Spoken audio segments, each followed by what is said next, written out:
Harka fuuni akkam jirtu kabajamtoota daawwattoota keenyaa kun oduu galgala isiniif qopheeffannedha.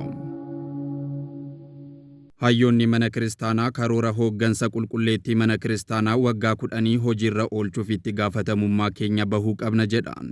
Manni kiristaanaa qaamota dhimmi ilaallatuuf leenjii kennuun hojiilee adda addaa akkaataa kallattii karoorri taa'een raawwachaa jirti.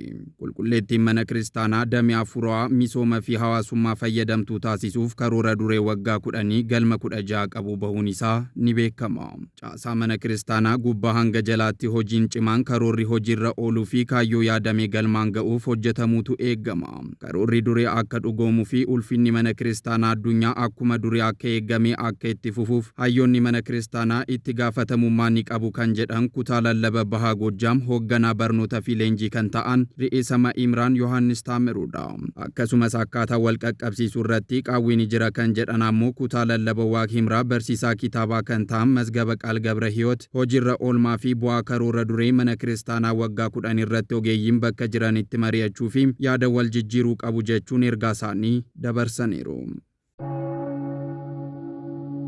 Yaadni yaadannoo Niqiyaa irratti hayyoonni kaasan qulqulleettii mana kiristaanaa hordoffii cimaa taasisuu akka qabdu ibsame. Hayyoonni qulqulleettii mana kiristaanaa irratti marii gaggeessan murtee sinodoosiin booda raawwachiisuu akka qaban ibsameera. Guyyoottan 3 darbaniif yaa'iin akka biyyaatitti dhimmoota kaafaman qulqulleettii mana kiristaanaaf si'aayina guddaa akka ta'an ni yaadatama. Kanaaf hayyoonni mana kiristaanaa dhimmoota kanneeniin wal qabatee raawwachiifamuu qabaata kan jedhan barsiisaa hiikaa kitaabolee yaa'iiwwan afranii kan ta'an Abbaa Taklaa Abbaa Taklaa Hayimaanootitti dabaluudhaan murteen sinodoosiin murteessuu lafa qabatee hojiirra yommuu ooluu hin mul'atu kan jedhan yoo ta'u, murteewwan dabarsinuu kan bu'aa fi tokkummaa mana kiristaanaa cimsu waan ta'eef xiyyeeffannaan raawwatamuu qabaata jedhan. Kana dura murteewwan bu'aa mana kiristaanaaf dabarfaman raawwatamuu dhabuun sodaa akka isaanitti uume kan kaasan ammoo hayyoonni mana kiristaanaa yoo nuti hayyoonni mana kiristaanaa wal qabannee hin deemne hawaasicha irrattis dhiibbaan ni gaha jedhaniiru. Waldaan qulqullootaa wiirtuu waldiyaatti gamtaan ogeessota fayyaa waldiyaa tajaajila yaalaa fi deeggarsa eeggannoo qulqullinaa bilisaan akka kenne ibsame. Bulchiinsa magaala waldiyaa kutaa lallaba kaaba walloo mana kiristaana kaateediraala Dabra Salaam Madaanalamii fi mana kiristaana Sillaasee barattoota mana barumsaa Abinnatiitti baratan 195 ta'aniif tajaajila yaalaa fi deeggarsa meeshaalee qulqullinaa bilisaan akka laate gabaafameera. Ogeessonni fayyaa wiirtuu waldiyaa tajaajila yaalaa fi deeggarsa meeshaalee qulqullina bilisaan akka kennanis ibsameera. Dr. Yoosef Geetinnat akka jedhanitti tajaajilli yaalaa kun yeroo lammataaf akka ta'e ibsuun dhibee manneen barnoota Abinnat keessatti bal'inaan mul'atanii fi barataa irraa gara barataatti dhibeewwan daddarban wallaanuu danda'u isaaniitiin waajjira fayyaa magaala waldiyaa galateeffataniiru. Itti dabaluudhaanis wallaansa bilisaatiin alattis deeggarsi barnoota fayyaa eeggannoo qulqullinaaf deeggarsa saamunaa akka taasifame ibsuun tajaajila kanarratti ogeeyyiin fayyaa hawaasaa 5 wallaansitoota 5 fi narsoota 5 dabalatee ogeeyyiin fayyaa 15 akka hirmaatan gabaafameera. Odeeffannoon kun wiirtuu waldiyaa kutaa tajaajila miidiyaa hawaasummaarraa argamedha. Barsiisota yaa'iif xiyyeeffannoo kennamuu fi qabaata jedhame. Jiraachuu qulqulleettii mana kiristaanaaf barsiisonni yaa'ii fi duukaa butoonni ciminaan akka hojjechuu qaban ibsameera.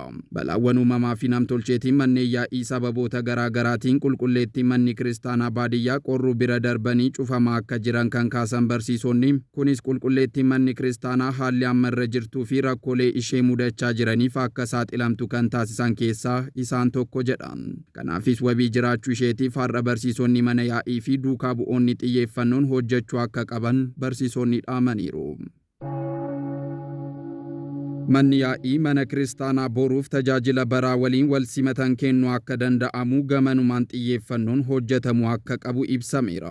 Manni kiristaanaa baricha waliin tarkaanfachiisuuf cimnee hojjechuu waan nurraa eeggamu hunda raawwachuu qabna kan jedhan kutaa lallaba kaaba walloo barsiisaa kakuu haaraa kan ta'an barsiisaa Li'uula Qaal Balaa yoo ta'an tajaajila mana yaa'ii yeroo wajjin deeman kennuu fi qormaata fuuldura keenya jiru irraa eeguuf ciminaan hojjetamaa akka jiran kaasaniiru.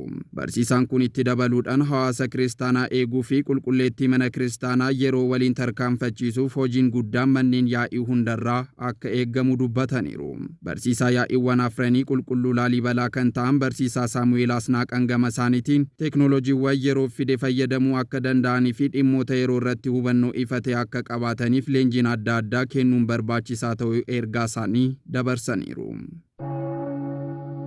kutaa lallaba Kaabooloo mana kiristaanaa tokkummaa Maqdasa Maariyaam Abuna Musee waggoota 1,100 lakkoofsisee miidhaan guddaan akka irra qaqqabe ibsame. Manni kiristaanaa kun holqa tokko dabalatee manneen kiristaanaa 7 ol of keessa kan qabu yoo ta'u bakka hambaaleen seenaa hedduun itti argaman ta'uu ni himama. Manni kiristaanaa Abuna Musee jaarraa afuraffaa keessa kan ijaarame akka ta'e kan himamuu fi hambaalee seenaa hedduu of keessaa akka qabu ni beekama. Manni kiristaanaa kun dhaaba isaa irratti fakkiiwwan seenaa qabeeyyii 360 ol kan qabu yoo ta'u keessa isaattis meeshaaleen odeeffannoo seenaa biyyaa hedduu of keessa qabaatus yeroo ammaa rakkoo hedduu akka isa mudate abbootiin amantaa mana kiristaanichaa dubbataniiru. Rakkoo mana kiristaanichaa mudate kana ilaalchisee ogeessi damee kanaa kan ta'an arkitektiin Eliyaas Abarraa akka jedhanitti mana qulqullummaa kana saffisaan dhaqqabamu yoo dadhabame itti fufiinsa hambaa isaa balaa irraa akka bu'u kaasaniiru. Ogeessi aadaa turizimii fi hambaa aanaa Daawud kan ta'an Dr. Shimallis Sisaay gama isaaniitiin seenaa qabeessummaa mana kiristaanichaa yaadachiisuun hambaaleen ibsituu eenyummaa fi seenaawwan durii maal akka ta'an kan ibsan akka ta'e ibsaniiru. Hambaa mana kiristaanaa kanaas deeggarsa fi hordoffiin sirrii yoo hin taasifamne miidhaa hambaa kanarra gahuu danda'u diinagdee biyyaa fi seenaa argachuu dandeenyu kan dhabamsiisu akka ta'e kaasaniiru.